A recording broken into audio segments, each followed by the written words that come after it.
ఎలాగా కాకినాడ నుంచి వచ్చారు మేడం గారు, ఒకటన్నారు రెండు ఇచ్చేసాను. ఎలాగా ఒకటన్నారు రెండు ఇచ్చేసాను. అది ఐఫోన్ కొత్త మినీ ఫోన్, చిన్న ఫోన్.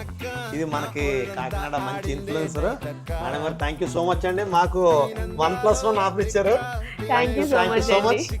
అండ్ ఇన్స్టాగ్రామ్ లో ఇచ్చిన హైప్ ని చూసి నేనైతే స్టోర్ కి అయితే విజిట్ అయ్యాను. సో ఆఫర్స్ అయితే కూడా చాలా బాగున్నాయి. ఇంకా మీకోసం చాలా ఆఫర్స్ అయితే ఉన్నాయి, తప్పకుండా విజిట్ అయిపోండి. మీరు మామూలుగా కొందరు వచ్చారా లేదా చూడడానికి వచ్చారా? లేదు సార్, నార్మల్ చూద్దాం అనుకున్నాను, బట్ 1+1 కొన్నా. 2 ఫోన్స్ ఐఫోన్ తీసుకున్నారని వచ్చి, అందులో ఒప్పో ఫోన్ చాలా బాగుంది. నేను చెప్పిన రీల్కి కూడా మేడం గారు ఫిజికల్గా చూసి ఆ ఫోన్ వచ్చి ఫిదా అయిపోయి కొనేశారు. సో మీరు కూడా మంచి డీలు, మంచి ఆఫర్, మంచి phone. Arudra, thank you so much. Support Arudra.